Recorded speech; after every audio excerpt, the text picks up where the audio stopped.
Hello, everyone! Welcome back to Infinite Volume. It has been so long since we all sat down and gathered, and you might notice something's a little different here. Uh, we've got a new office space. With all the funding from you guys don't sound excited about that. Is there a reason, or I was expecting you guys I to mean, like? we I kind of was been here. just admiring my One Piece X the Monsters Jinbei Labubu. Okay, okay, good. But Jay, do you have an excuse, or No, I've just been noticing there's a guy over there in the corner. Looks very familiar. that's our janitor. So we He's a have a new janitor. Yeah, I don't know. space. He looks like Don't stop future looking. Don't MVP. don't look at him. Oh, okay. Don't Don't look at stop him. looking. Stop looking. Don't Don't stop just looking. don't pay Okay, I will attention. just stare into his eyes. Stop. Okay. He's already got him. Jay's gone. We've got to put him down. No, and now his name is J. May. Jay Sorry. May. We've done a little bit of remodeling. We wanted to be able to use the real talk. We wanted to use the updated little character portraits we had, where we're able to like talk in our most recent gameplay videos and have it react. And this has been a lot of fun putting together, and this was the most efficient way to do it. So I'm happy. I'm happy we've got a new space. I'm thinking we're gonna change it up every so often. Okay. I'm now noticing when Logue is muted, it has a little muted symbol. Oh, that's like kind of funny. I noticed it. I was just bouncing up and down like I was doing something under the desk, but I think Hey, it's my yo, fucking. wait a minute. So I think it's my GPU fan like ticking in every now and then. So I so was doing a mute and then well, move no. it. Now we know if you're trying to avoid us. So that is that's a little fun. Okay. Well, I'm That would be really think avoiding you. the little like dog picture is blocking where my mic would be should be shown, so I can hide.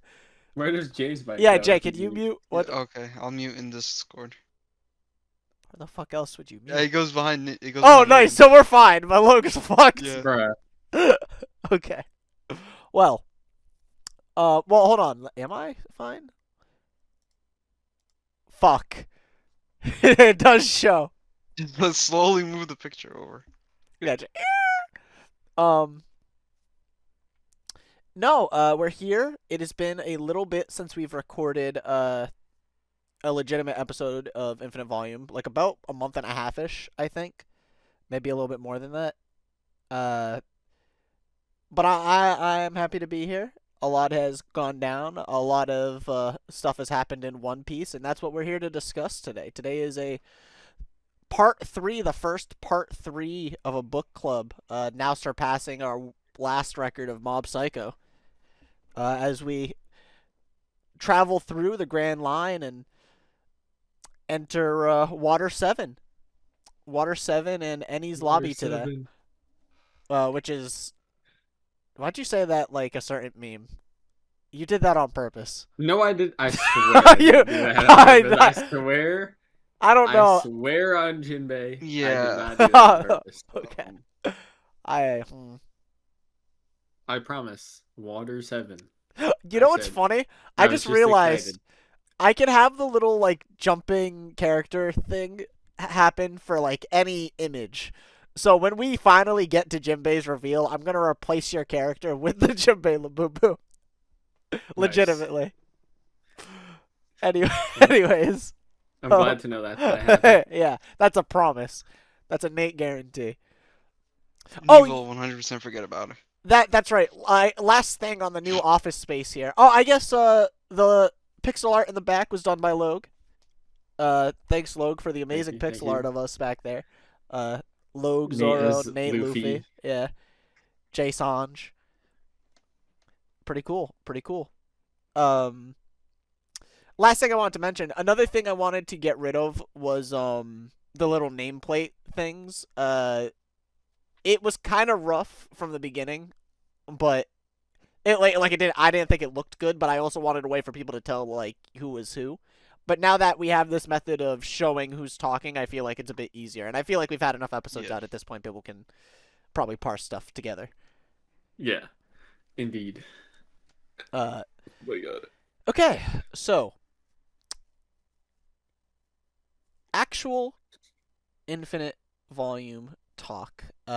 Before going into the One Piece review. How we haven't done a small talk in a while. How has your guys' week's been? Jay, hit us with a little bit of a recap on your life, brother. Um, Pretty much the same old shit. Like Okay, I Logue, would you like to? oh, I'm not done yet. Okay, okay. There was one big thing, but the fans don't need to know about that quite yet. Okay. Whoa, whoa. Do we know Do we about know it? about it? No. Oh, ooh la la. He got a promotion. Yeah. Congratulations. You're now MVP of Infinite Volume. I think his No, I'm silence. pretty sure the viewers knew that already. Oh, well, Oh, Or maybe not. Well, at least you guys knew about it. But that's not what I was talking about.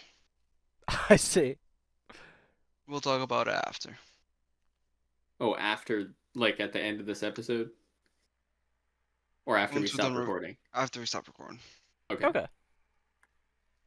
Well, this got awkward. Anything else, Jay? Or No, that's pretty much it. okay, awesome. So you gave us It's a not big bad. No, fucking it's not bad. big nothing You know what burger of that an means? update.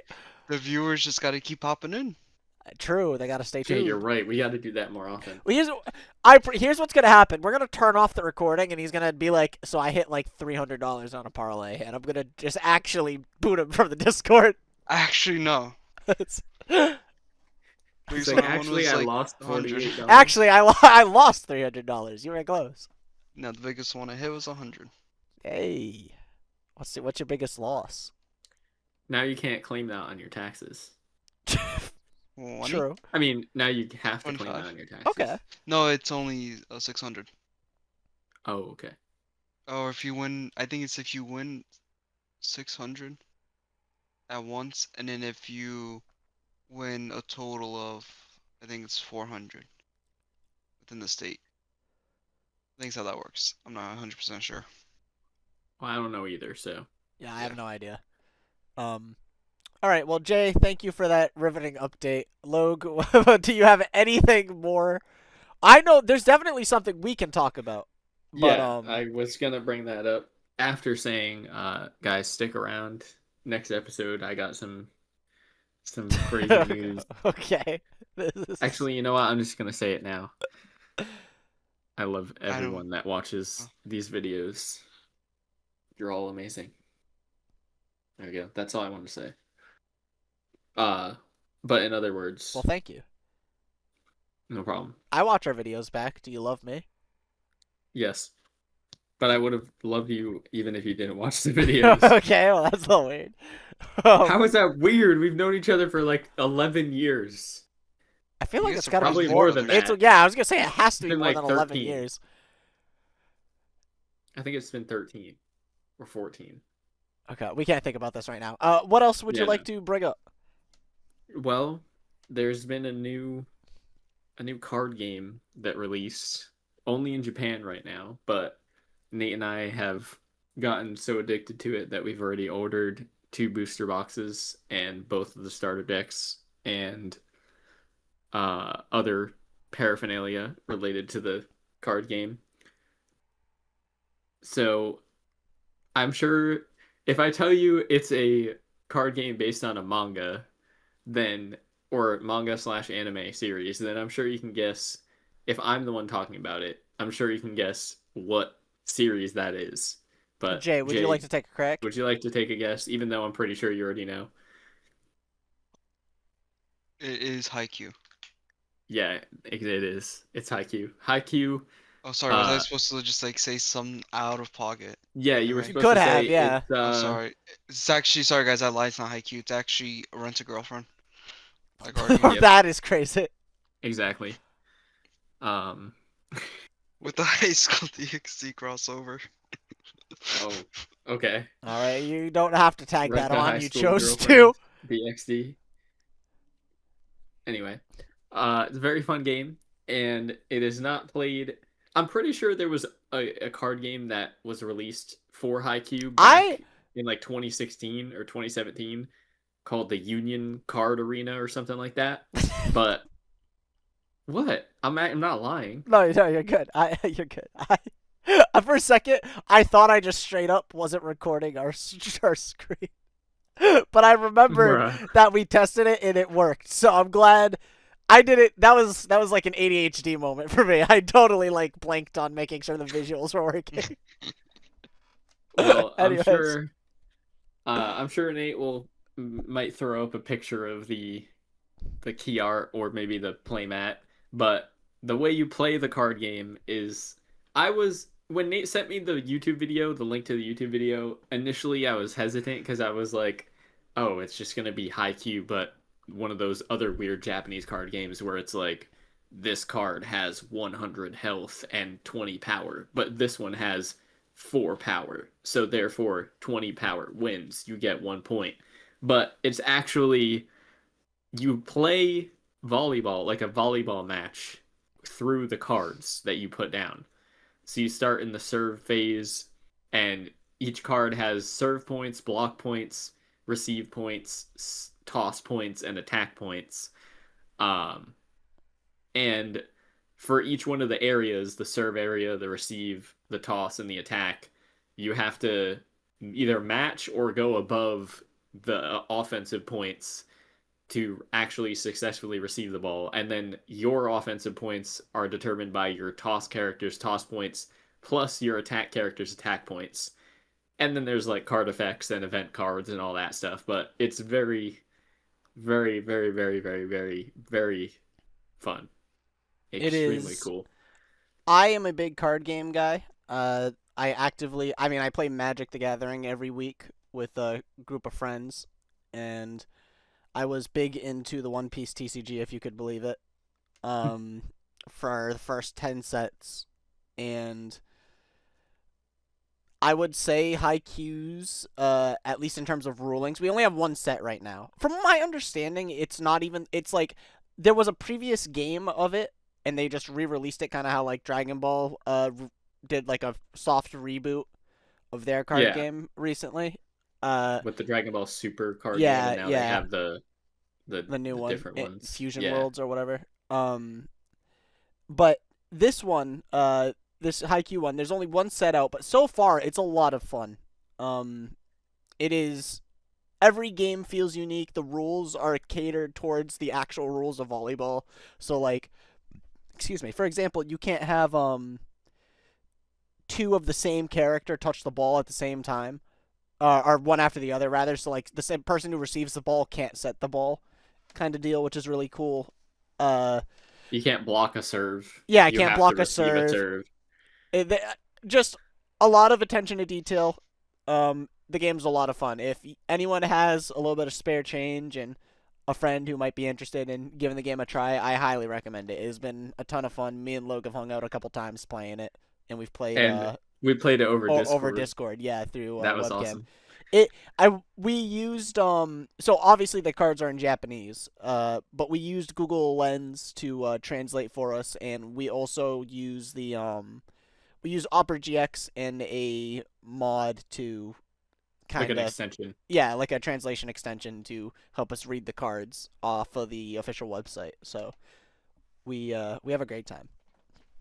And we recommend using the website Mecha Japan if you want to order them, because we both ordered the same. Well, I ordered a box before Nate ordered a box, and then I sent him the link, and I was like, I'm getting another box. If you want to order one, like, I can grab it for you now, and then you can pay me back.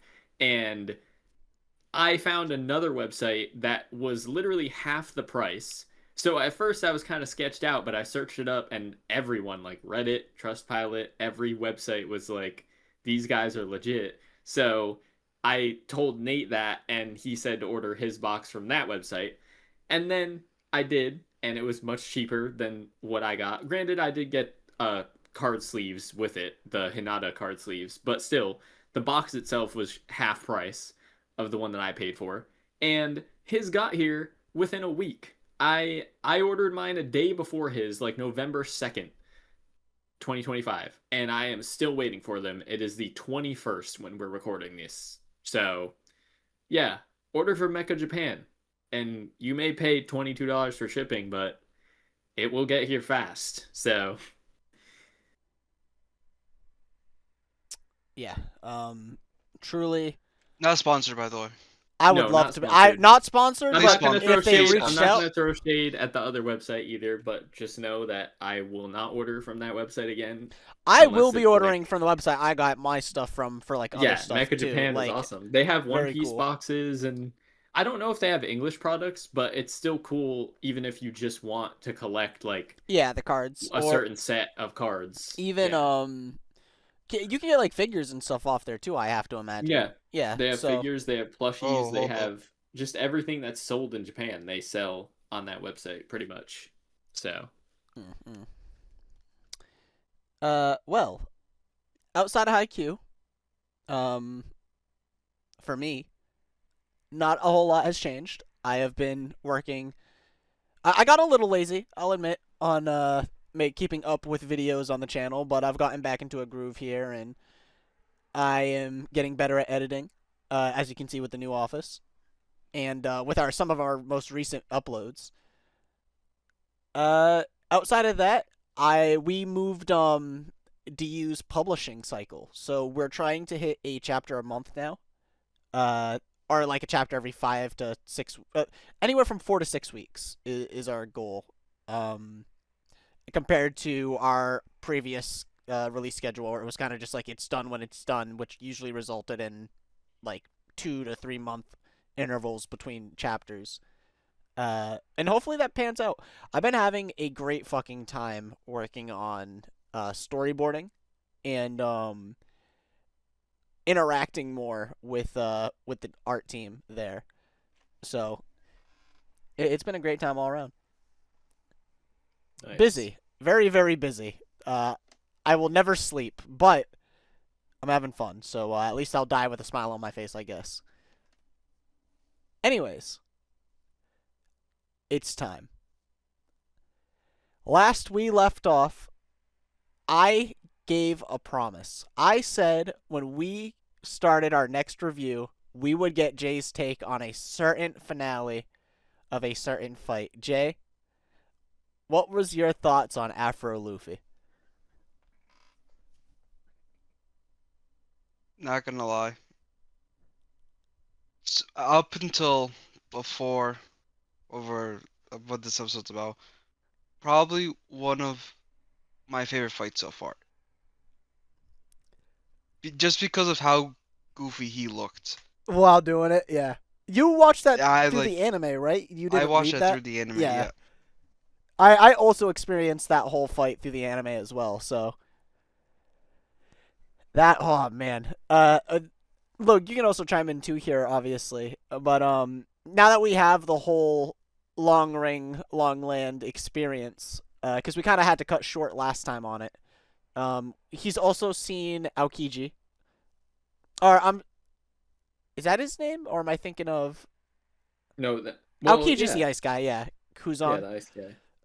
Yeah. Um, now that we have him in the fold at the end of that arc, that was fun. That was a cool reveal of an admiral to just kind of show up and do what he does there, like freezing the ocean and stuff like that Yeah, I was had to wild. backtrack in the manga for that. Yeah, that's fair. Oh, right, Because because in it was the like anime time it weird. shows Yeah. like the old dudes, I think it was his grandson or something. Or his nephew. Um. So Yeah, the guy Logan that told me I had to attacked. back. Yeah, it was like some mole guy that came out of the grounds. Yeah. Uh. We got that, which was cool. A pretense for like stuff happening with Robin there, and then the Foxy Pirates and the Davy Back fights. Uh. Yes, the Davy Back fights were a bit of a slog. I will even admit that. I'm not gonna sit here and say every Davy Back fight moment was peak, because they weren't. It was, especially coming off of Sky Island. It was like, man, I just want more peak. What the fuck is this shit? But Hmm. I got enjoyment out of it. I had some good laughs. I liked a lot of the character interactions during it. Chopper obviously getting taken by the Davy back fight and then getting Chopper back was funny. Doesn't Robin get taken at one point too, or do I? Yes. Okay. Yes, Yeah, Robin Robin. gets They do taken. take Robin. Uh, Awesome, very funny. And Foxy himself and Porsche were fun villains. I enjoyed their quips and their goofs and gaffs. Um, but I assume we can just kind of move on from that and get to the real meat and potatoes here. Uh, Water 7. So now I'm gonna go out on a limb and assume. Well, I know Logue's take on, or at least what his favorite arc has been so far. I think up until Whole Cake Island, Water 7 into Enies Lobby, specifically Enies Lobby, was like my favorite part of the whole story for a very, very long time. Uh, I really, I just wasn't expecting it from the story, the direction it took. I'll be interested to hear your guys' thoughts on that, but I guess we'll do this kind of like how we did Skypiea in a more free form manner. Let's try to stick to like, we'll do it in chunks here. So we'll do like part Water one, 7 and then just pre Enies Lobby Water 7. Then we'll do Enies Lobby as part 2, and part 3 we'll do post Enies Lobby and back to Water 7. So arriving at Water 7, the Going Mary's in bad shape. They have to stop there to get the ship appraised. And then we meet Frankie. We get the fight with Luffy and Usopp. The CP9 reveal at the very end. We get Iceberg. Well, how'd you guys feel about all that? I called on Jay first earlier, so Logue, why don't you take it away here? I thought that I don't know, bro. I still think my favorite arc is why do I always forget? I always mix this up with Chopper's arc. Um Drum Island or Sky? No, Sky Island. Skypiea. Yeah. Skypiea, yes. Skypiea is still probably my favorite arc. But I thought that the initial like the start of Water 7 was I don't know why, but I just hated the Robin aspect of it. Like Really? I know why. Okay, actually, Robin's backstory is like my second favorite. Even though it's not an arc, it's like my favorite, second favorite part of the whole series so far. That was amazing. Um, but I think Water 7, the start of Water 7 was a little too segmented. I don't really know what word to use, but it just Segmented is kind fair. of it There's a, kind of seemed like it was jumping back and forth a little too much there was between a like lot going on. Yeah. multiple groups of characters instead of it being like this one group of characters and this one group of characters where it's like 3 and 4 or you know 2, 2, and 2. It was like Sanji and Chopper, and then it was Sanji and only Chopper, and then it was Nami and Usopp, and then it was just Nami. Like it was weird. I didn't like how it jumped around between the character groups so much, but all of the content in the arc at the beginning of the arc at least was fun. It was cool.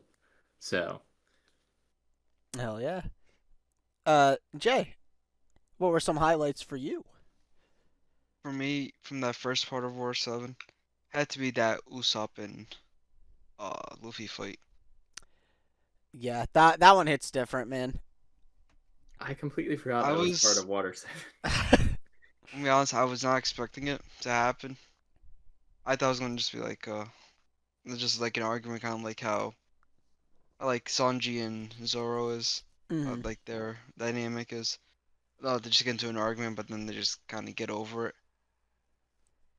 But like, I read that part. I was at work, and I was like, I couldn't believe I was actually reading an actual fight between Usopp and Luffy. And I gotta say, Usopp did kind of hold his own for a bit there. He did pretty good. That like he The did very impact dial admirably.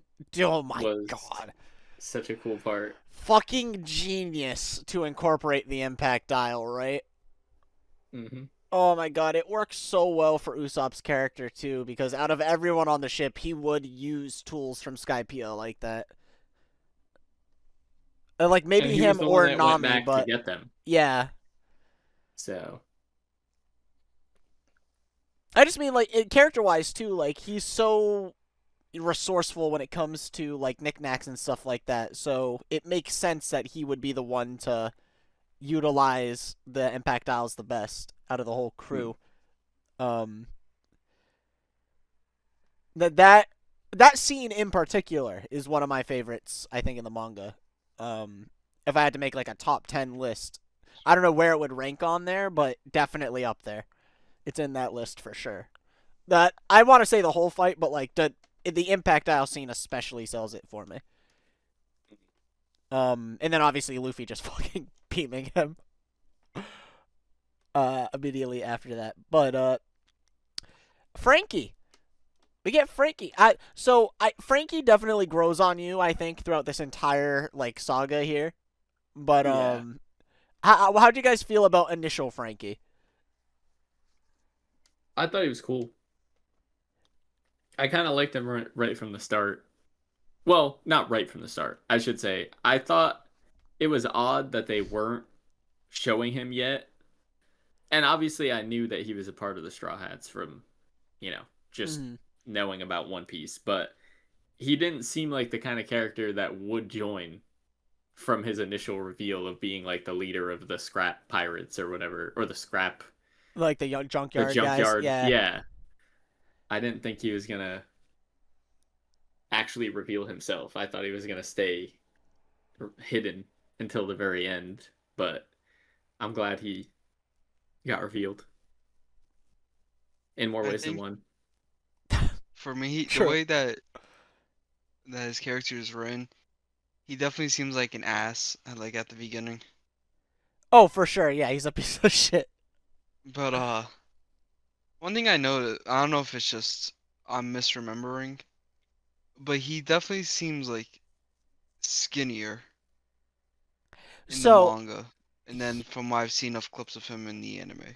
he gets a lot more buff Oh, so in that's post like time skip. so that's a time scale. Okay. Yeah. I so Logue, you've also seen time skip Jinbei, right? Yeah. Yeah. Um I actually I don't get me wrong, I like his design. Out of all the Straw Hats, I actually prefer Frankie's pre-time skip compared to his time skip era like look. I I like agree. the skinny version of him a lot more. Uh I actually never liked Frankie from just not reading One Piece, like looking at it from an outsider perspective. I thought Frankie was my least favorite Straw Hat because of his design. I was like, that's a weird ass design. I don't really like that. yeah. But I like this version of him a lot better.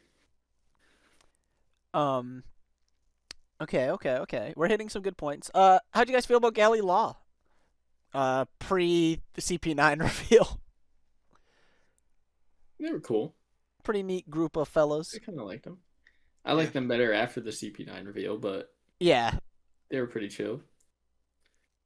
Um, I'm trying to think because it's been a bit since I've been to Water Seven. Um, I'm saying that like I visited there before in real life. Sometimes it feels that way for One Piece, man. It feels like you just like went on a trip and came back, kind of vibe. Uh, the Sea Train. How do we the Sea Train and Coco and a little rabbit girl. Or like, maybe that was Coco. I think No, I'm thinking of Coco is the Coco rabbit Kokoro is girl. the rapper girl. Kokoro is the is the grandma. Yeah. the grandma. Um, Uh, silly I mean, characters, I think. Fun characters. Yeah, I kind of just like they're there. Like, well, I when she remember turned them. into a mermaid, I was like, Yeah, you what were like, the huh? fuck is Yeah. happening? Man, Iceberg obviously from Galley Law to jump back is one of the highlights I think from Oh yeah. like the secondary characters here. Um, what a Chad. Also, no, I don't care who the fuck he is. There's no world where he lives getting shot that many times. Yeah. And there's also no way he rebuilds the ship as much as he does by himself in Like the that, rain yeah. with a broken arm. Like, there's no way, bro. He's superhuman. Absolute unit. Well, any other pieces? So before we move on to our thoughts on CP9 and like the bigger implications it has for the story, uh, and then moving to Enies Lobby, the only other major thing I can think to talk about from the Water 7 pre Enies Lobby portion of the story was the Going Merry. How did you guys feel like slowly coming to terms with like the Going Merry probably wasn't going to be around much longer? You had the benefit of knowing that the Thousand Sunny was like a thing. You've seen the ship Who? before. Well, both of you. I imagine you've Both of Yeah, us. seen the yeah, Thousand Sunny. Yeah. So yeah. like I'm sure you kind of like pieced together that that's where the story was heading. But I remember when I was playing. So a lot of this is gonna be crazy to say, and I don't know if I've said it on the podcast before, but for me, a lot of my knowledge of One Piece started from the Pirate Warriors games. Canceled. My bad. So like before I went and watched it, I played Pirate Warriors 3 and I really liked it. So then I went back and watched the anime. And now I read the manga. But like from just the Pirate Warriors game, seeing them, I didn't know the Thousand Sunny was a thing. So I got to experience that like loss of the Going Merry for real in real time, essentially, which was just wild. I never would have imagined that was somewhere Oda would have gone with the story. I mean, But I guess that is kind of similar to my experience with Naruto and not knowing what happened to Obito until I mm, played Storm 4 and I was like, wait, what? The yeah. fuck? Uh I I'm not gonna lie, I had no idea the Going Merry existed before I started reading One Oh Piece. right. I thought it was only the Thousand I think you Sunny. said that in episode 1 as well, or like you mentioned Yeah. it around that time of recording that that was the case, which is funny Yep. to me. I Um, had no idea that there were two ships. I thought it was just always the Thousand Sunny. that's I awesome. think for me, it kind of like, how do I put it?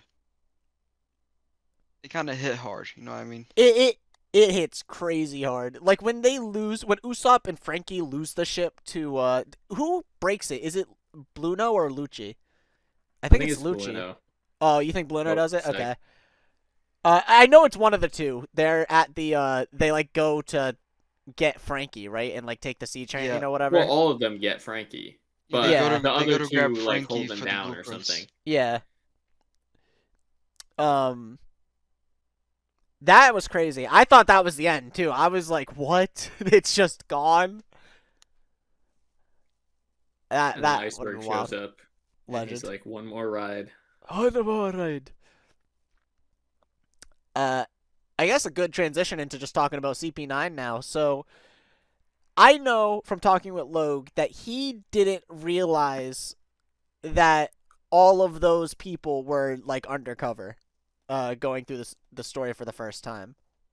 Jay, what was your experience with that? Were you I had, surprised to see it? I was actually surprised. Okay, that's awesome. I was too my first go through. I knew Lucci was like a villain because it's like impossible to see anything One Piece related on the internet and not know that kind of deal. But Yeah. I didn't I know had the benefit of not knowing that Lucci was the leopard man. I knew that the there leopard was guy some was a sort of thing. leopard I guy in see. One Piece, See, but I you didn't got know who it lucky. was. Yeah. I did. So like not knowing that like that was kind of like a bummer of not getting that or getting that spoiled for me, but like Caulifla and Bueno and Kaku, like I didn't expect any of those guys to all just be like in cahoots like that. That was definitely like obviously the highlight of Enies lobby of Water 7 was that reveal in like what's going on with Robin coming to fruition and stuff like that. Just peak chef's kiss. Indeed. What are you guys' thoughts on those characters specifically? I guess we can kind of move into talking about Enies Lobby as well here, because I think it's gonna bleed into because I think a lot of their characterization begins in Water 7, but you know really reveals itself in Enies Lobby. I thought that my favorite would be Kaku, and then he turned into a giraffe, and I hated him. So that's how I felt about that. Um, and I kind of hated Khalifa too because she was just kind of there. Mm. Nami was cool in that fight, but Khalifa was just like, "I'm gonna make you slippery," Slip, and slip. that's it. And it was The kind of soap boring. fruit. Um, but I think my favorite transformation was I forgot who it was that turned into the dog or the wolf. Jabra. Jabra, yes, Yeah. that's his name. So we get Jabra turning into the wolf was awesome. I think he was my favorite after the transformation. yeah. Jabra was fun. Um, I like that he's. So I liked that there were like even after the reveal at Water 7 that there were like more members of CP9 specifically, even though we know that like Cypher Pol is like a bigger organization um outside of just CP9, like we see that on the C train. But I loved that we got to see like more characters and they weren't just like fodder. Like Jabra was actually an important character during that arc. He does a lot. And same with Fukuro, the fucking big round guy. Yeah, I Uh forgot about him. the like samurai dude I don't think does a whole lot. He But doesn't do jack shit. yeah, but outside of that, I'm a fan of the screen Oh, time all of them get. you know who my actual favorite character might be from this arc? Polly. Oh my god, how did we make it through that first part without talking about Polly, I man? forgot about I forgot Polly. about Polly as well. Oh He's yeah. awesome. I mean, he shines more in Enies lobby than Water 7, but Yeah. still, Polly's sick. Yeah, Polly rules. For like a character to represent Galila outside of just Iceberg, I think he rules for sure. He's like Smoker's younger cousin or Yeah. something. Um you also reminded me there's like so let's back up a little bit. We'll take this a bit in chronological order here because there's a lot that happens very fast going to Annie's lobby. So the C train, we get the the man, the myth, the legend, Soja King on the C train. Yep. We get Sanji soloing the C train, going Yep. after Robin, which was fucking awesome. Oh my god, that I think that scene or that like those few chapters specifically like bumped Sanji up on my like favorite uh Straw Hat list, like at least 3 or 4 slots back in the day. Listen, I know who jumped up in my Straw Hat list in this, and he was way higher than he was in all of yours to begin with. So Oh yeah. Well, unfortunately, Usopp wasn't around for all this, so I don't know what he was off that's doing. true. That's true. But hey, he gets called by his name in the moment where he jumped up on my Yeah, list. So fair. Uh, the fodder CP9, or not CP9, but the Cipher Pool members, were like whatever. I think like Jerry. I don't think anyone gives a fuck about Jerry. was that the spaghetti guy? No, that was Watanabe. Or Oh, Wanzi. I'm sorry. I think his name is Wanzi. yeah, that guy. I couldn't stand that guy. He Was was annoying as nothing. hell. There was the Jerry was the spinning guy. Oh, I Uh, didn't even remember him. yeah, Yeah, I don't exactly. remember Jerry. And then there was Nero, I think, who I'm pretty sure. So I've only know this from the card game, but he's labeled as a CP9 member, even though he like goes down on the C train, which is like baffling to me. I don't even. Do you guys even know who I'm talking about? No. It was the No. guy with like the feather in his hat, like the weird cat dude. And he's like not there for that long. I'm pretty sure Sanji like beats the fuck out of him, and moves on, like everyone else. Oh, wait, what about the soldier guy?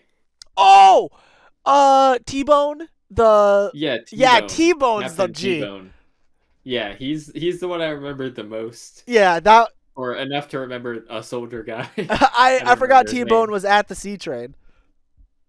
Yeah, and then he comes back and he's like, I will defeat you, and then he just gets obliterated Yeah, just again. destroyed.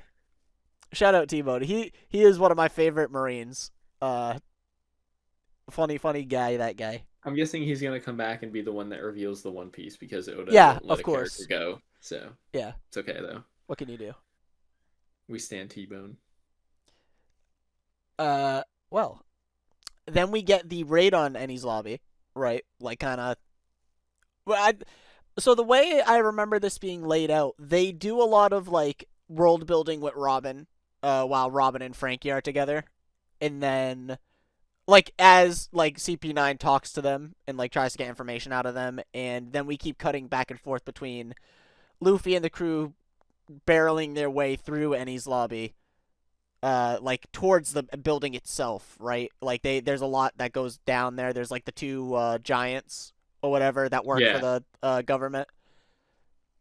Um, and then there's the judge guy. I think there was like a big judge Oh dude with like a God. bunch of Yeah, heads. 3 heads. Yeah, And it ended up just being 3 people in a suit. yeah. What? What? It was like Baskerville. Was that his name? It was. What a Something like weird that. fucking like. It's so chaotic. I loved it. I all fodder characters, but I loved it. Um, it also like characters like the sisters that were with Frankie like shine a little bit. Mm. But Yeah, when they go to pull the levers on the drawbridge. yeah, I think one of my favorite moments as part of that whole like attack or like yeah, I would guess I would call it an attack on Enies lobby, was the fact that the Sniper King was the one to coax the giants by telling them about Dory and yeah, Broggy, Dorian and they were like, Broggy. "You know our leaders," and then he was like, "Yeah, they're They're using you awesome. guys."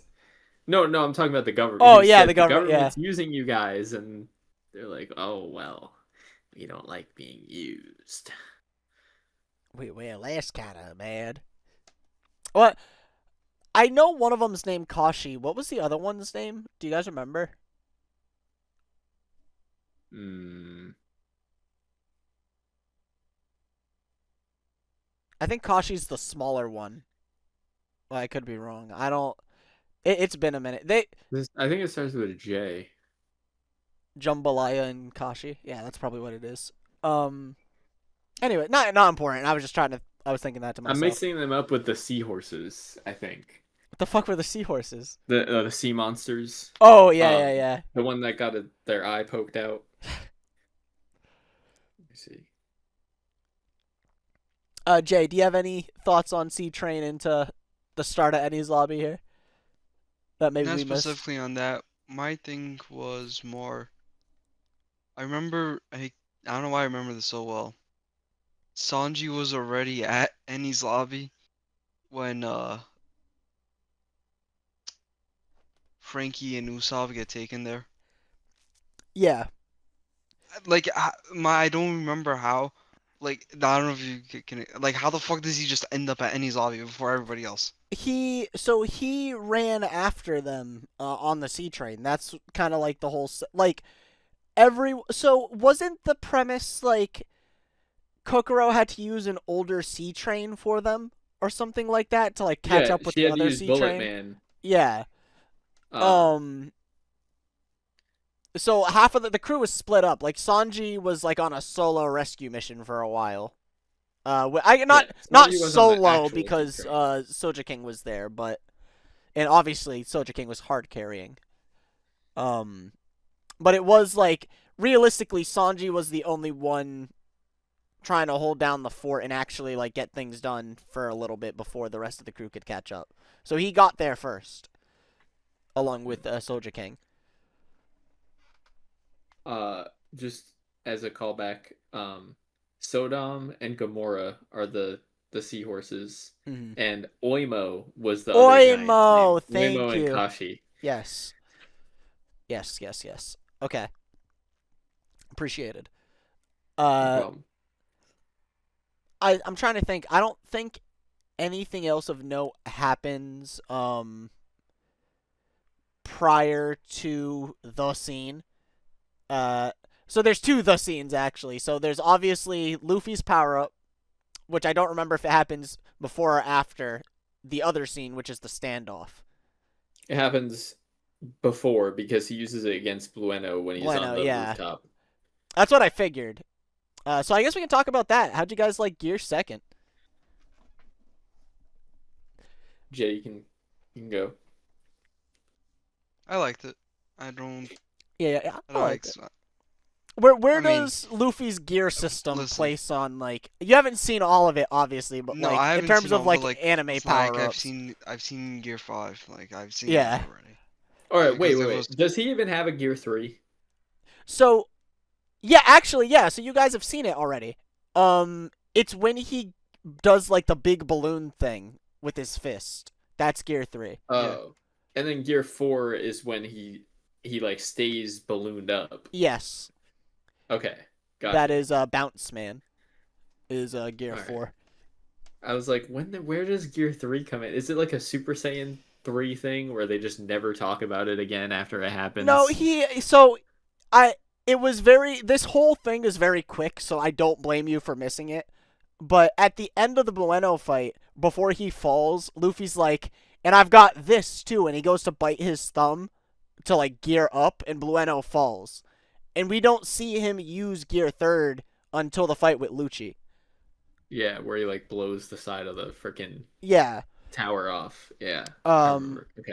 Admittedly, Luffy uses Gear Second a lot more, even throughout the rest of the story than he uses Gear Third. He barely ever uses it. Gear Third is more of like a stepping stone towards Gear 4, if anything else. Like it's not like So a it is Super perfected thing. Saiyan 3. Basically, yeah. You're right. You're right. When he's right, he's right. But yeah, in terms of like, this is around. I don't know the exact timing of when this chapter dropped. Of Luffy going Gear Second for the first time, but like, it's impossible to like look at that and be like, all right, Luffy has gears. Goku goes Super Saiyan. Gon has his like big adult transformation thing. Like, where does all that? Where do you think Luffy's gears rank? Do you think it was a good idea? Do you think it fits into the story well? Hold up. To answer your question real quick, it came out in Halloween of 2005. Okay. Really? Damn. Wait, what happened in Halloween? That was when that chapter came out. He said. Oh, okay. Maybe in the anime. I feel like. The anime, that one. I mean, it was like chapter Yeah. 400-ish, 390, so it kind of makes sense. Uh, If you think about it in terms of decades. Like, it's been 2 decades since then. So 400 times 3 is 1200, which Yeah. is where we are now. November So 7th. I see November 7th of and then 2005. the episode came out July 23rd of 2006. Okay. Cool. Very, very neat. So Well, yeah, back. well after Super Saiyan for sure. Well, yeah. Well, Dragon Ball came out starting in the 80s. Well, I think Z And was Z was mainly- 90s into Yeah. Well, yeah. Still. yeah. But Super Saiyan wasn't in Dragon Ball, is what we're saying. Yeah, But it yeah. was in Dragon Ball Z. Yeah. Yeah. But yeah, give me your thoughts. Give me your thoughts here. Cuz this is something I've thought about. I mean, as a writer, I need to think about like how to power up my characters naturally and stuff like that. So this goes back to like power systems and stuff too, and doing it in a not just naturally but satisfying way. You know what I mean? Like, does it make sense for the character and all that?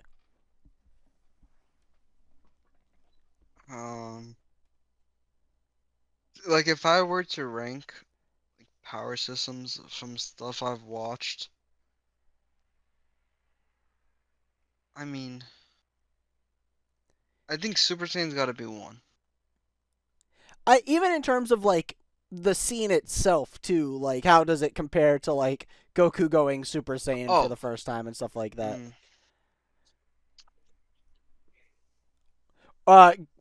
Ichigo getting I can going agree with that. hollow for the first time or something like that. Yeah. I think because I've seen the clips. No, and Aaron going already. Titan mode. Yeah, exactly. Oh well, that's I mean, one. that is That, something. that Yeah. that's a bias. Sorry about Yeah, that. that's biased as fuck. That, Hell that, That's yes. that, why I that said one's a it. that's a bias one. That's why I said it. Um, I would put Luffy going probably maybe like 2 or 3. Okay. Okay. I Okay. don't know where I would rank it. I would probably It's a tough say one, right? because while the 'Cause Luffy one has I a don't. little bit of emotion behind it, I don't think it's more of like a fight driven power up than an emotion driven power up. Mm. Like if Robin did the scene before he powered up, I think it would have been a lot better because he would have been like, well, I can't lose now, so I guess I got to use this, and then goes year 2, and then everyone witnesses him basically kill Bueno. But that was not the case. That happened first, and then he went, Yeah.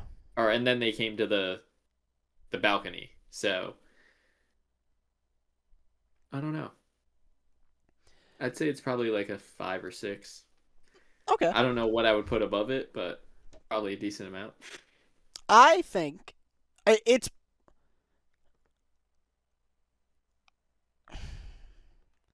it's rough because I feel like it's hard to top uh Goku going Super Saiyan for the first time. I feel like that's so iconic that it's kind of like everyone knows it kind of deal. Even out non-anime watchers recognize that scene. Hmm. But taking out the iconic aspect of it, I feel like if you take the arc as a whole into consideration, I think Luffy's had a lot more merit and emotional weight tied behind it. Because for me, when I see that scene, I think about how easily he lost to both Kuzan and Lucci prior in his last 2 engagements. Where it's like, it on top of having to grow more mature emotionally as a captain, too, with the stuff with Usopp. It has literally been loss after loss after loss when we're getting to a point in the story where Luffy can't just keep being a childish, like, do whatever he wants kind of guy. Like, he's still like that to a certain degree, but I feel like mature-wise, he has gone up a few maturity levels here, where he is fully starting to be like, okay, I need to... I am the captain of this crew. I cannot be letting my crew down like this time and time again. True. Uh, that and I think the power up is just cool, man. The whole just being incredibly fast thing. I like the idea of him gearing up like it's like his blood is flowing faster or whatever. Like that shit is wild to me. Yeah, Dude's going it crazy. does make sense. It does. I think it works for his gum gum fruit too. It's a clever way of using it. Uh I don't know where I would place it, honestly. So it's kind of unfair of me to ask you guys. If I had, it would be in my top 3 for sure. I just don't know where. I want to say top 1, but there are a lot of stories out there, man. There are a lot. Uh, but pulling away from that and going forward one epic moment to the next epic moment. The I Want to Live scene. All right, who cried? Who teared up? I Let's be cried. honest. We're all men here. I I think. cried. Me Jay. too. Yeah, little some tear shed. Fucking losers for a page. For you Yeah. guys weren't even holding like a physical book for some screen, some pixels on the screen. What's wrong with you? All right then. I'm kidding. I'm joking. What the fuck is- He just leaves. You Um, gone? he gone. I'm out of here. Fuck this. No, obviously, that one might be my all-time favorite in manga. That scene hit very hard the first time I saw it. Uh, Vivi's departure. When I mentioned Vivi's departure, I mentioned there was one more scene that really like hit me emotionally in a way that like no other scene has, and it was this one. Um, Makes sense. See, just I didn't have that with Vivi's departure. which is that's wild to me. I think neither of you did. I mean, I thought it was really, really cool, but I Yeah, didn't. I don't think I was crying. Yeah, I cried more in Chopper's backstory than I did with Vivi's goodbye. yeah, fair. I thought of Vivi's goodbye as maybe more of with like a triumphant thing because Vivi was still alive. Like Yeah, everyone lived. Whereas Chopper's story was like Dr. Correa was basically the embodiment of his old doctor, and when he thought about like losing her too, he was like, yeah, it was really "Man, I don't sad for want that sure. to happen Yeah. again." So, Um, Choppers was really sad. Oh god, there's so much to touch on here. So Robin's backstory and O'Hara. Uh, what did you guys let me get your like thoughts on that before I dilute the pool here with my own first. I thought Robin's backstory, like I said, was my second favorite moment or like side story. I think it definitely topped um Nolan's, Mhm. but Nolan's is still my second favorite of the like side or mid in between stories. But I think that the coolest part about it was honestly just the end where that's another part where I cried where she was like, "I'm glad you called me mother before I die." That was fucking insane. And also Admiral Aokiji being like, "Oh, what? I don't see any ships or whatever." Yeah. Just like, oh wait, no, that was at the end of Enies lobby. Sorry, but he did let her go that time too. It just wasn't. He actually talked to her that time. It wasn't. Um, he was just saying, "Oh yeah, I don't see any ships escaping or whatever." The so Saul as well, also an awesome character, the giant that was there with them. Oh yeah, Saul Um, Goodman. yeah, Saul Goodman. Better Call Saul. gonna I mean, call he him was a good man. He was a good man. one Uh, hell of a lawyer. true. Yeah, I mean, he was with Big Island full of books. Of course he was. Uh, O'Hara, in terms of, so I know we don't really get into like the big nitty gritty of like the real deep One Piece lore on the podcast, but I feel like so we've had the poneglyphs, we've had the ancient weapons, um, and we've touched a little bit on I think the Willa D and stuff like that at this point. So there's definitely stuff brewing there. I don't think it became as important as it was to the main plot of the story until O'Hara got mentioned and we got an explanation as to what it was and like what they were doing there. Uh and that the government took it out. Yeah, I had no idea that they were as important as they were. But at the same time, now the conclusion of this all has got me thinking.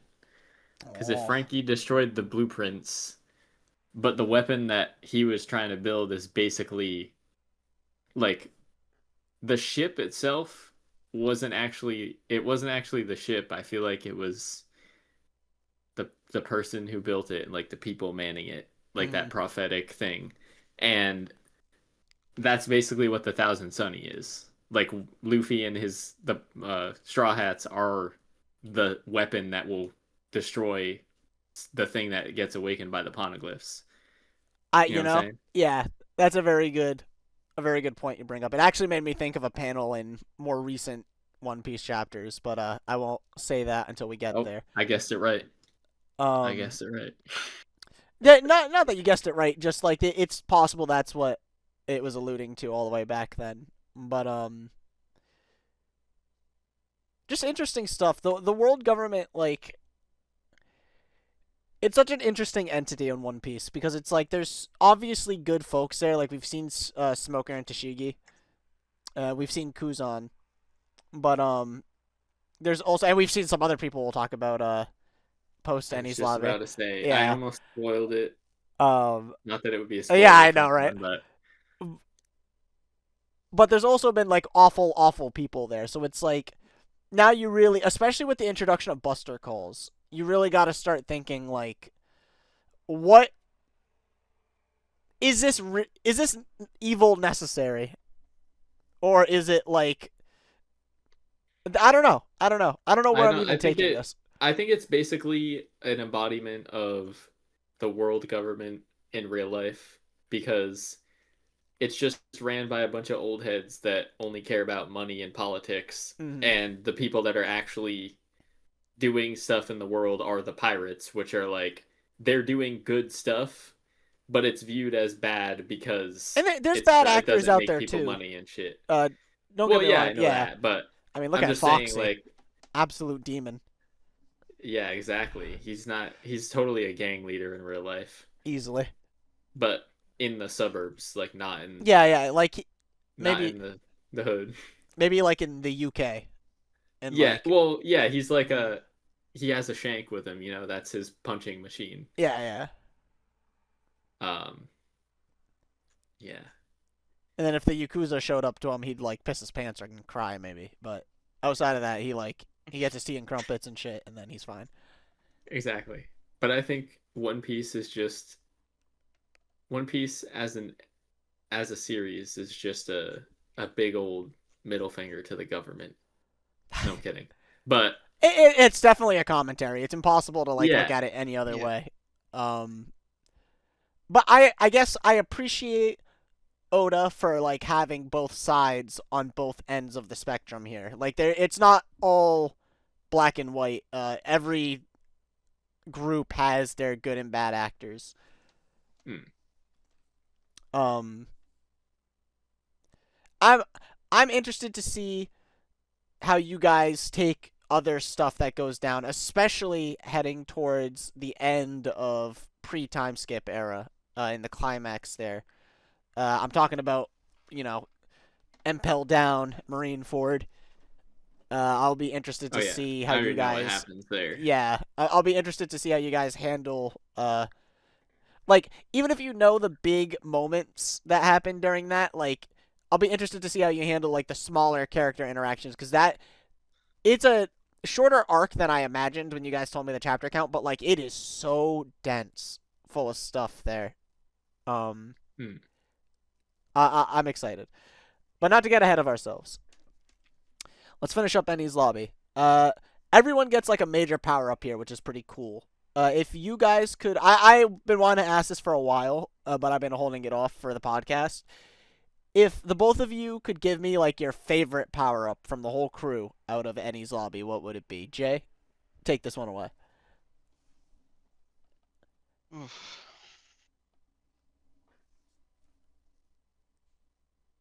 I have to be Dude, Luffy's. okay. I know it's basic, but That's fair. That's fair. If you had to choose I one that wasn't Luffy's, because I think Luffy's is like pretty easily the best one, like unanimously, unless Logue has a different opinion. Yeah. Okay, my bad.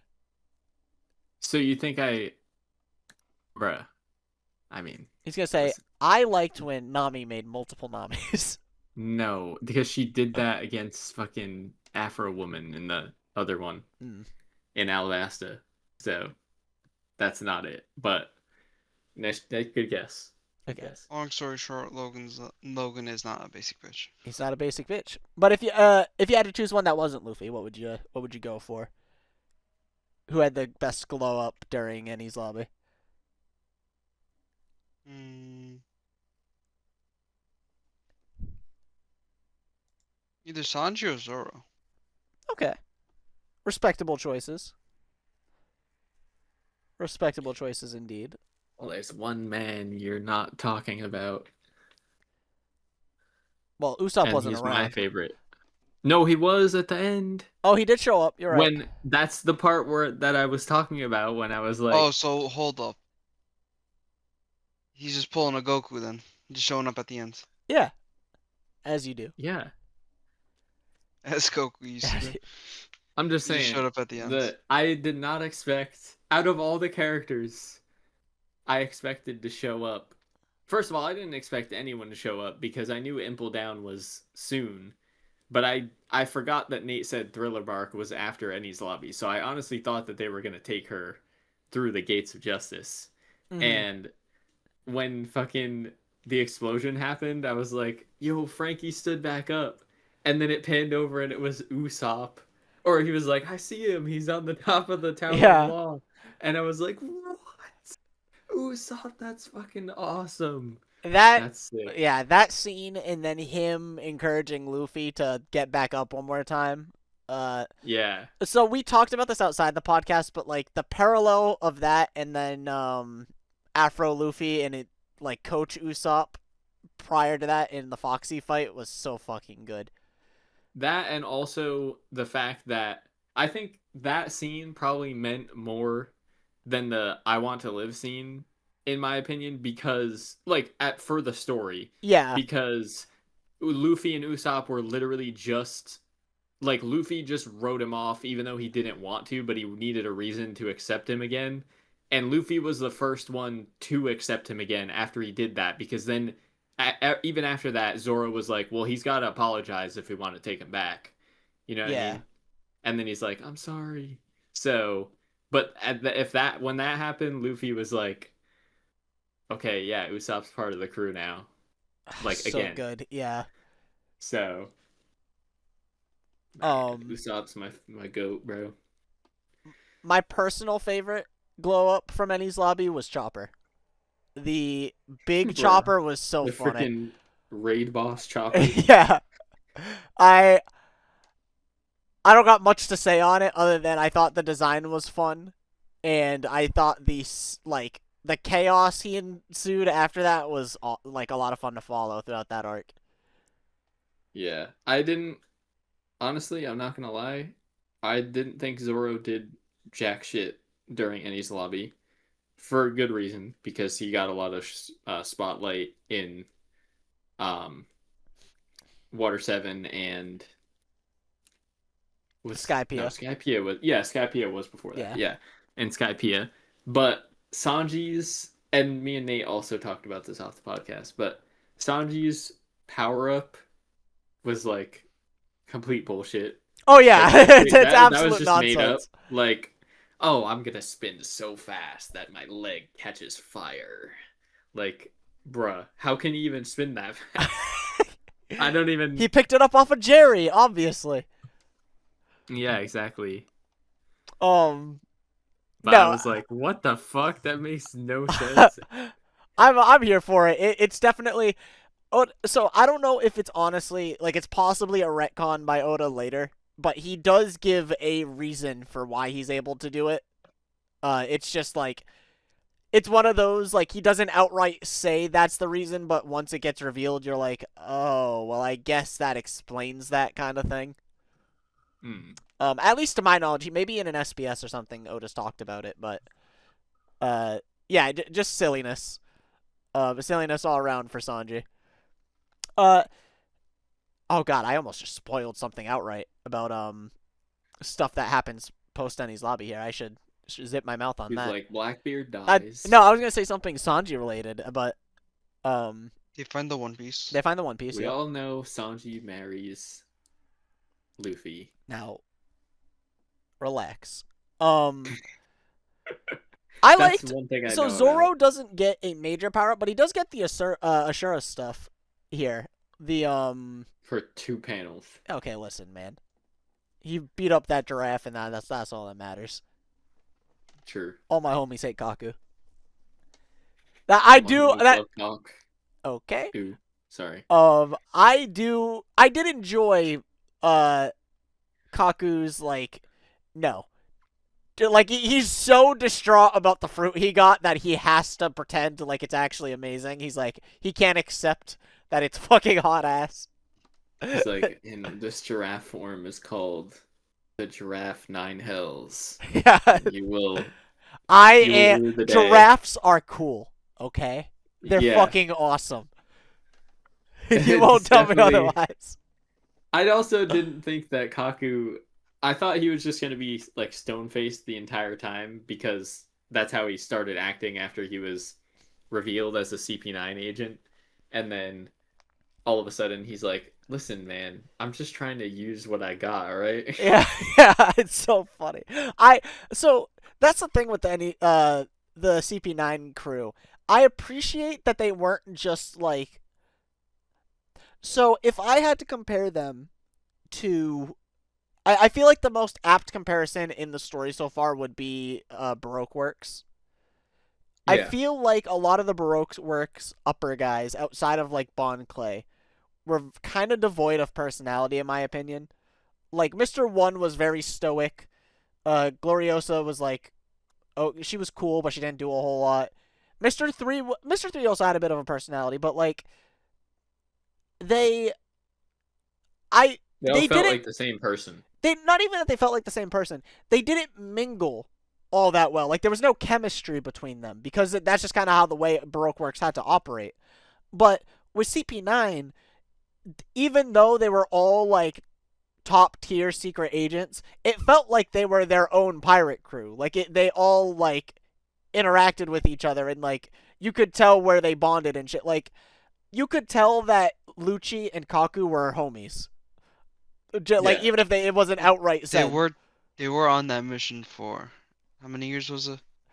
Yeah, but six, I could 6, I see think. Oda with This, the excuse that they're professionals, this guy thinks it's make funny. them just equally as stone faced as some of the people from Baroque Works. Which did end up happening. I think like out of all of them, Bueno was probably like the weakest in terms of like having interactions with everyone. I felt he was pretty stone faced. But Yeah, he just knew Frankie the most. That was like his yeah. whole bit because he was the bartender. Yeah, exactly. But outside of that, like I like the way the main three in Jabra, like Cleefla, Kaku, Jabra, and Lucia all interacted with each other. I thought it was pretty well written. Um, Jabra reminded me of Jafar from yeah, for sure, Sifu. I was like, what the fuck? for Because sure. he looks like the same guy. Oh man, I love that comparison. Actually, as soon as you said it, I was like, you know what? Yeah, I see it. Was it Jafar or Yahar or something like I know who that? you're I talking forgot about. his name. But the Yeah, first boss in Sifu, I was yeah, like, he plant looks guy. just like that guy. Um, I guess we can move on. Oh, we didn't talk about Spandam. Uh, he's funny. Oh my god, I fucking hate that guy. I listen. We all hate Spandam, right? But like, I think if we are ranking like funny characters in One Piece, he's up in like my top three. I think it's hilarious how much he falls forward on himself. While he's Yeah, trying to do shit. like when he presses the golden Yeah, correspondence yeah, mail and the he's like, fucking Buster guys, why aren't call. you responding? And then Robin's like, wait, You, that's she literally says, "You idiot!" Like, what are you doing? yeah, and then he's like, this is and then he pulls out the real one and he's like, this is Luffy, I just activated the Buster call, and they're all like, that's definitely Spantam. That does not sound like Luffy. Yes. And then they're like, what the fuck? This guy's trying to kill us. It's so good. Um, Spandam was pretty fucking neato. It doesn't do a lot, but good comic relief guy. Obviously, it's funny to have somebody that's just how it always is, right? Like I think the bit is like even in real life, the boss is always somebody who, or whoever's in power is obviously somebody who's like so incompetent that they can't even like figure stuff out for their own, and then whoever's like directly beneath them is like the absolute unit. Thinking Yeah. about Lucci, and then their interactions were pretty great too. Just Lucci just not ever wanting to really do what Spandam says. Yeah, especially being like, oh yeah, you didn't tell me to go check out the noise, so I I didn't. didn't. And Yeah. then Luffy showed up and he was like, what the fuck? Um, I guess we can move on to the final fight here. The main event. Luffy versus Lucci. In terms of climax fights in the series, where would you rank this one? Mm,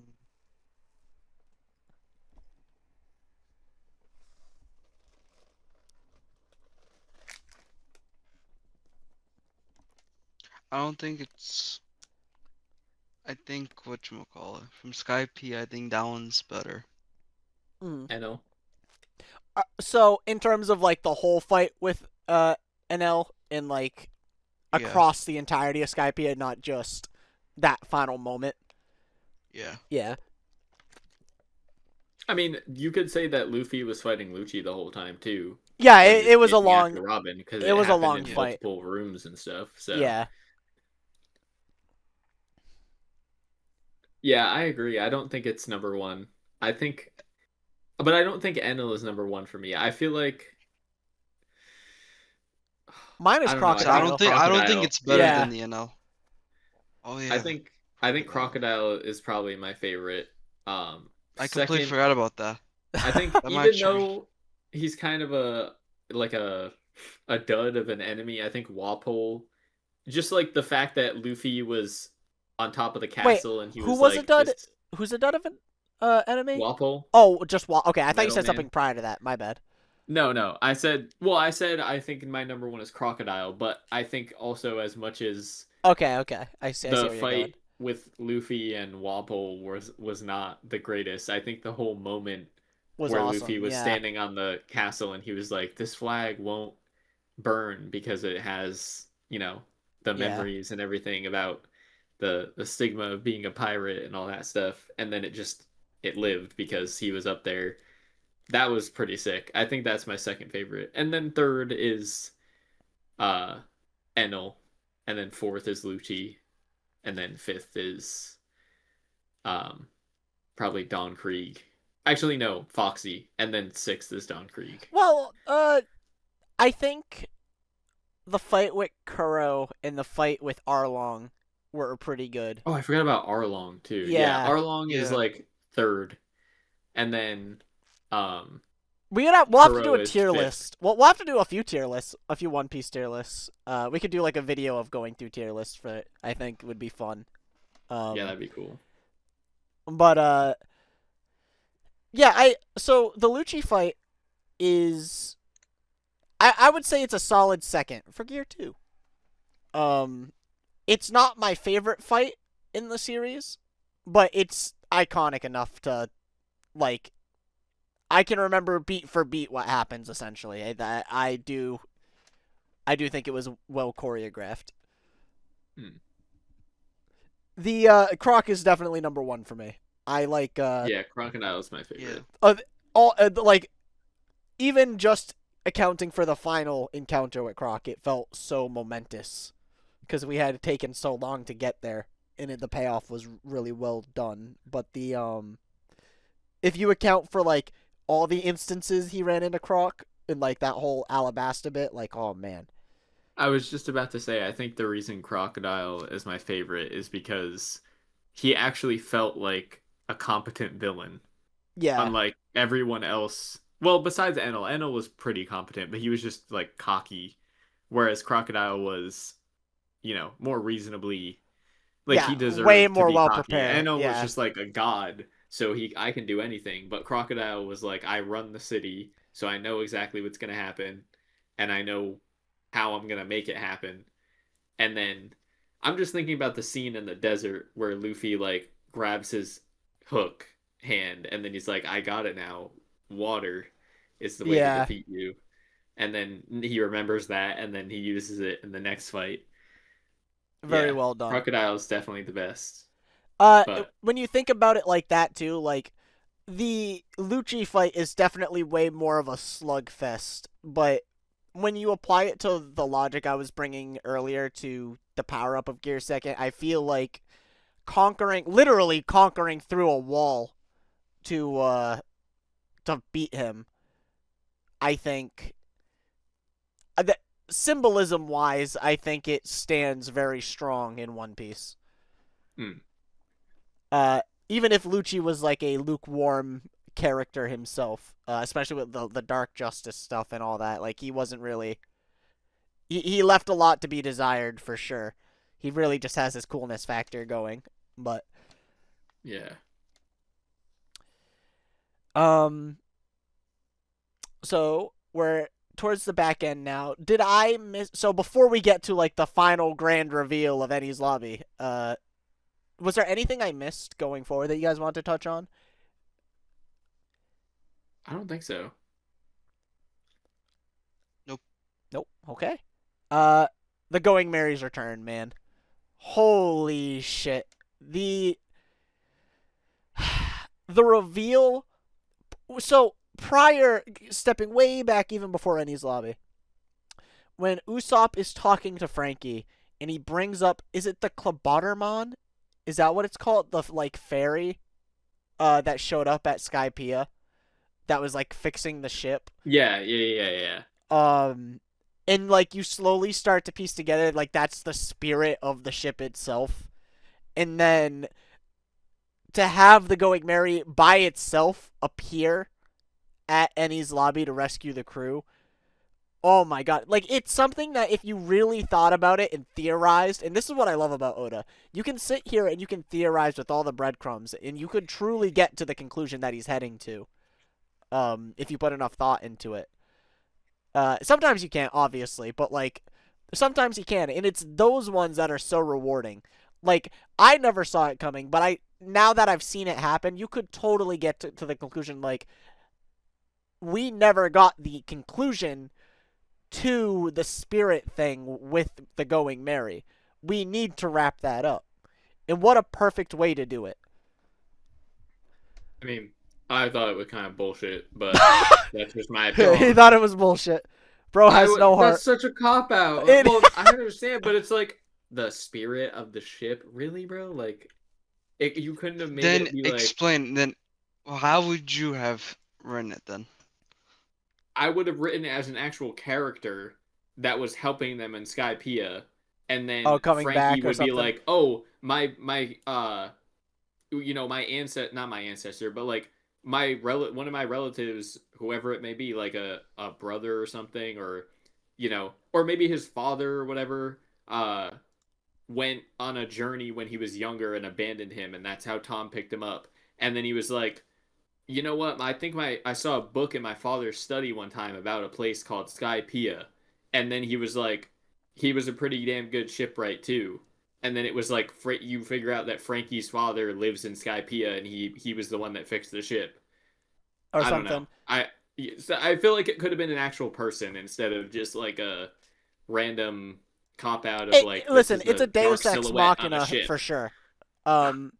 That being said, I feel like the emotional weight tied behind it uh, makes it so that you don't have to think too hard about it.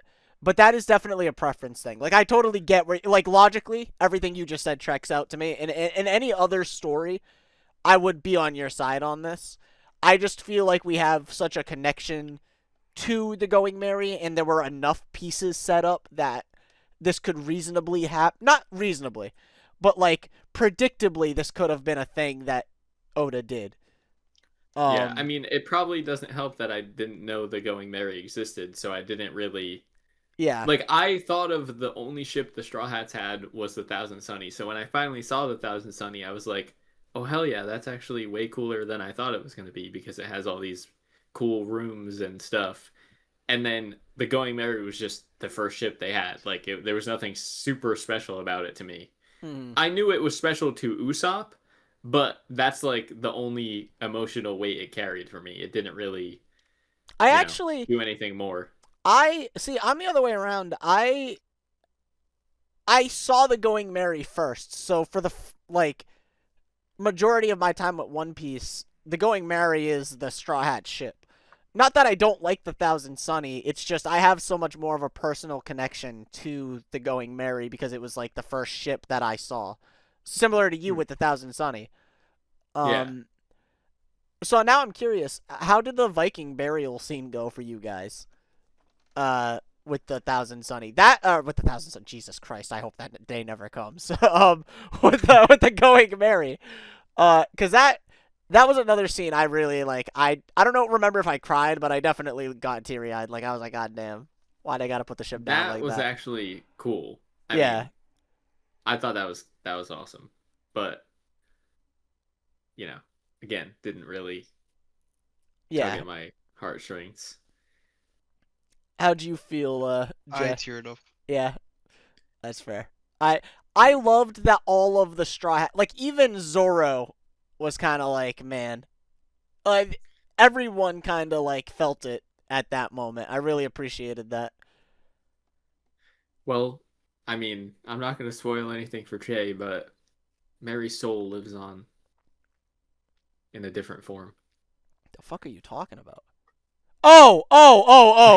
Okay, awesome. Yes, I forgot about that. Yeah, Totally forgot yeah, about that. Okay, okay, yeah. Don't spoil that. That's great though. yeah. Um, They actually meet somebody named Mary, and they yeah. realize They that bring him on the they ship, were and the they're one that fixed the actually ship. Frankie isn't the next Straw Hat. It's Mary. Um. Oh shit. Yep. Anyways, so yeah, we lost the Mary. We get the Thousand Sunny thanks to Frankie. And now we're moving on to post Enies lobby.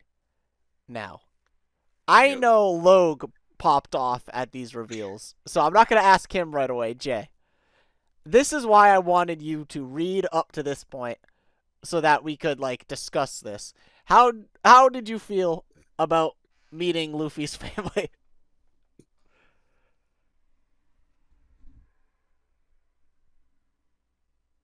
No. Uh, So You had to think about it. Understandable. first part, I had already known about. Oh fuck, what's his name now? Garp, No. Dragon. Kobe. No. Oh, No. Dragon. Ace. Ace. Yes, thank you. Okay, Oh, yeah. yeah, everyone Like knows about I had Ace. a yeah, like I had known that that was I'm Luffy's sure you know brother. about Sabo too, I've just by I name. Just by name, by yeah. name Sabo, yeah. Yeah. So it was like those were two characters where I was like I knew like more or less who they were because I had heard of them, but I don't know. I didn't really think how do I explain it. I kind of always felt like before this, like Luffy was like he was just there on his own. You know what I mean? Mm. Like his whole life he was just on his own, and like Mhm. yeah, Ace is his brother, and he kind of just he got up and left at a young age, and then I kind of always thought Luffy was kind of like an orphan. He was just there. Okay, You know what I I mean? can vibe with that. That's kind of I mean, to how do I be fair, explain it? that is kind of so. Without, I mean, It's the way that it seems like he was written early on, and maybe that's what Oda had it so like without initially spoiling wanted. it outright for you guys, that is still pretty much his origin. We're going to get that pretty soon, but not his origin, but like that is his past. We'll get that soon enough. Um, but we do get at like we get the reveal of Garp, we get the reveal of Dragon, and then we get the reveal of Kobe. Uh, all amazing ads. Uh, to the One Piece Lorapedia. I think I know Logue like was pretty fucking excited about all of those. Just like back to back to back things. Not so much with Dragon, but definitely with Garp and Kobe. Garp and I was like, Kobe, yeah. dang. The I loved so I'm trying to think if there's been another cover story since. There definitely has. I just can't remember which one specifically. But I feel like this was like the best payoff for a cover story the series has seen, or one of the best. Where like it was literally like the first or second cover story, right? Kobe joining the Marines and training with Helmeppo. I think it was the first one, and then Axehand gets fucking court-martialed, and Garp like goes after him and shit. Or that doesn't he like Axehand takes Helmeppo as a hostage, and then Kobe like stops Garp and Co from like shooting down the boat, and then Garp takes in Kobe and Helmeppo as like trainees, and then Something like that. we don't like. It's crazy that up until this point we never got a resolution to that, but it was all important information because it sets up for this reveal to make sense. Um, phenomenal work by Oda on that. Garp is cool. Garp is fucking awesome. He's like one of the best characters, I think. He is one of my favorites. Uh, Garp in his crazy throwing arm. Bro's got one hell of a right hook. Holy shit. A speedball, if you will. Kobe's also cool. He got a glow up. Yeah. I thought he was Sabo at first. Yeah, that's fair. Because don't they do a thing where like they don't reveal him right away when he shows up? Yeah. Yeah. That was a great glow up for that man's. Helmeppo's there too, right? Does he show up? Yeah. Okay. I was just about to say, I did not remember who he was, even though he looks very similar, Yeah. if not the same. Well, he looks yeah. pretty different, doesn't he? He wears like glasses now, right? Well, he's in a Navy uniform. That's the only difference. I don't think he wears glasses. Okay. I think that's Kobe that wears glasses still. So Helmeppo gets Kobe glasses at some point. So that's probably what I'm thinking of. But If I remember correctly, I remember at the beginning Kobe wore the glasses at all times. I think now Kobe just wears them like on like the top of his head. yeah, And I think it's just like when he needs it. for sure, for sure. I could be making that up, but I know. I remember him at the beginning of One Piece. He always had the glasses on, and then when we Well, see now him they're again, like goggles, right? Yeah. yeah, they're more like goggles, so he must be wearing contacts. I think Yeah. post time skip he gets the glasses back, but I could be wrong because I do I'm picturing what Jay's saying. Yeah. He also gets like a cool headband too. Yeah, that's Spoilers. My bad. The most lukewarm spoilers of all time. What the fuck else goes down post Enies lobby going here? back about Kobe. I liked Kobe. I always wanted to have more of his His perspective, story yeah. because it's like he was the first person Luffy actually like interacted with. And the first person Luffy inspired to do something Yeah. Yeah. with their life. I get that for sure. Little insider baseball for my manga. I think about that a lot of where once I'm done with this arc and I move on from it, I know what I'm going to do with those characters after the fact, but it's going to be tough not writing them anymore for such a long time going forward because like they're like basically a part of the main crew to me at this point because I've worked with them for so long. So I'm sure Oda feels the same way about Kobe and some of the other early characters of One Piece. Like I'm sure Vivi was that for him. I have to imagine. Yeah, probably. Okay. Let's think. We're pretty much at the end here. Was there any other major reveals outside of getting the Thousand Sunny and then Frankie joining the crew right at the end that I might be missing? I don't think so. Okay. Well, maybe the fact that Dragon was the reason that Luffy escaped Oh, on right. something island. So they on Logtown. Yeah. Yeah. So do they explicitly say that or is it's just kind of like hinted, right? Well, they I wouldn't even call it hinted. I would say they like not so subtly said that that's exactly what happened because Yeah. it literally showed the event happening again from like the outsider perspective of just like the shot of the island with the lightning coming down and then Dragon saying like, yeah, I don't think anyone else should choose how you live your life or whatever. Yeah. Something like that. So, we know that he was the one that did it. Yeah, for sure. Awesome stuff. What I love getting like context to things way later in the story like that. That's so cool of Oda to do and he does it so much. Now we just need to figure out what the One Piece is. Yeah. So, okay, I will end the episode on that. It's me. But I also want to quickly discuss. Was there? Shut up, Jay. That J in the background on the shelf is the One Piece. Um, and we have it. So come and find it.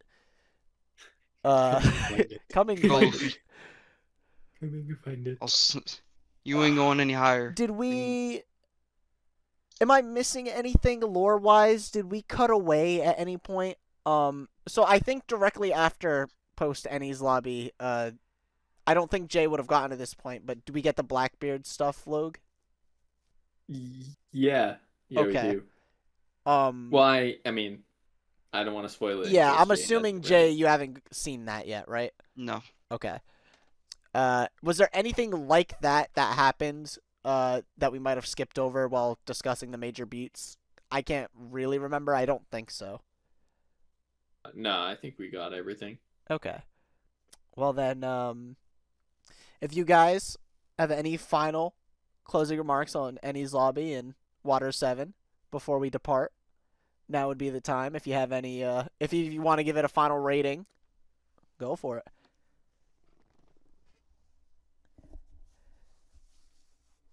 Jay. So you're talking about for Enies lobby or for Water 7's the whole You saga? can rate them separately. I package them together because I feel like they're all Okay. one story. But As the saga, 8.5. okay, high praise from Jay. I think I gave Skypiea a 9. Okay, I do like Skypiea I think more you though. did. Yeah, I would have to give it a 7. a 7. Low praise from Logue. I wouldn't call that low. I mean, it's like in the middle of average and the best. Yeah, true. True. Okay. Um.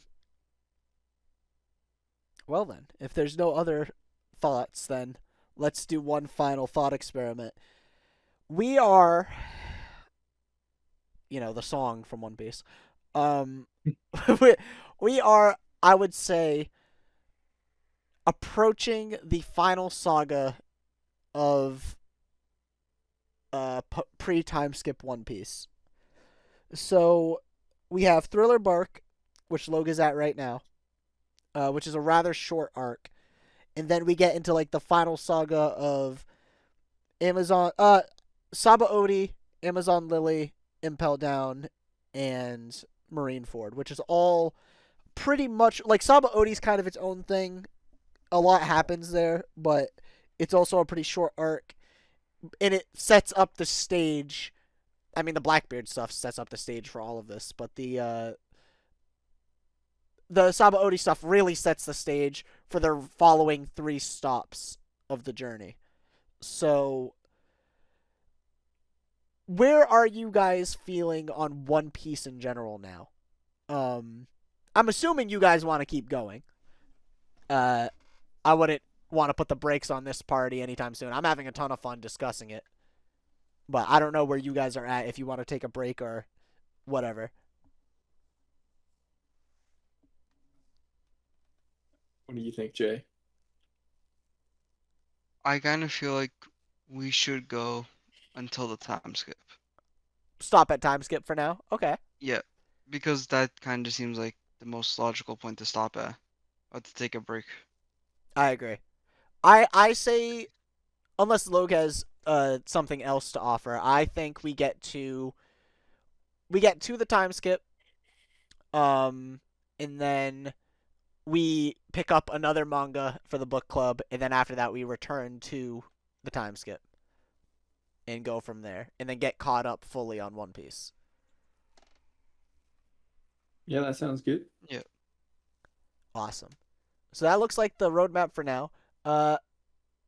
Now final thing before we sign off. What do you guys? What is your legitimate theories on what the One Piece is at this point? Jay, you can go first because I like seeing your little cat Friendship. No, I'm just kidding. move. Okay. Bro said Now- friendship. I think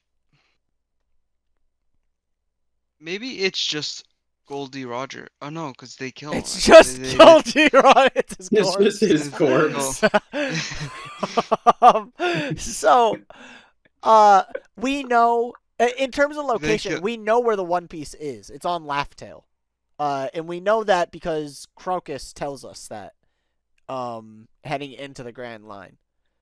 So, or at least we know that like all the log poses point to Laugh-Tale, so we assume that's where One Piece is. Uh, does that? And I'm saying it as Laugh-Tale right now, Laughtale, because it's important, I think, to like deducing what it could possibly be. I know Uh, what it is. because I think the dub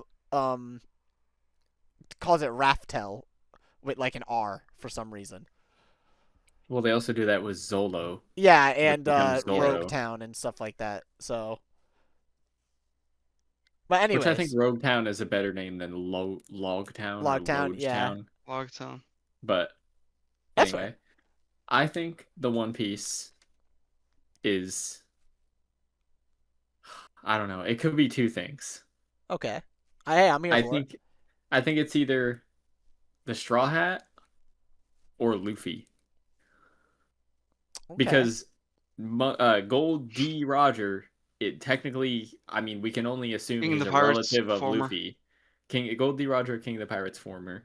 We can only assume he's a relative of Luffy, and I don't know. I feel like the whole series being like Luffy is a pirate and pirates are supposed to be bad, but he's like a really good guy, and I don't know. I think I think the One Piece is gonna have something else. Like Roger was about to say more about it before he got killed. Like he was gonna say the One Piece is, Not real. yeah, no, yeah. he was gonna say the One Piece uh You just have to find it. of my life of or something like that, or like he was about to say something else about it that included a nod to Luffy, and then that's gonna be something that comes up at some point. But I think it's either Luffy or the Straw Hat because we knew that Shanks knew Roger, Yeah. and Luffy, like from the moment he met Shanks, and Shanks was like, "Take care of this hat, like it's really important." I don't think he was just saying that to give Luffy something to like remember him by or fight for. I think it was actually like really important. Okay. I will not jump in on any of this because I don't want to heighten any theories and or bring down any theories. Um, Jay, do you have You just any? said our theories were ass. That's what you just said. Well, essentially, but Jay, do you have any other potential What? thoughts on it? No way, really? I'm not saying no. I'm just joking. I'm literally not gonna say anything. I'm Okay. honestly like taking notes too, like thinking about it for myself and what I know about the series and what we get reveals on and stuff When we like that. find out what it is, he's gonna be like, "Yeah, look how stupid you guys Yeah, look looked how fucking back in moronic you were, back in this Luffy. episode of Infinite Volume," and he's gonna blow I up think the it'll be cliff. fun. I think it'll be fun. Um, to go back and think about these theories. It's a shame I'm not. I feel a little sad that I'm not good enough of a host to be able to have like all of the really deep lore bits ready to go every episode. To help kind of guide us towards some theory crafting stuff because that's some of my favorite content surrounding One Piece is like when I'm at work and a new chapter comes out, I'll like read the chapter and then later that day I'll throw on a Rogers based stream or something like that and have him read out the chapter and then him in his chat discussing like what it means for the series and stuff like that or stuff I might have missed. And then discussing like oh what could possibly happen going forward or like what it's hinting towards. That stuff is so fun for me. Um, but I think as we, especially post time skip, I think that stuff will come into play a lot more. Because I think Oda, he simply cooks more than he's cooked before. He becomes a master chef. Right now, he's like a hometown hero.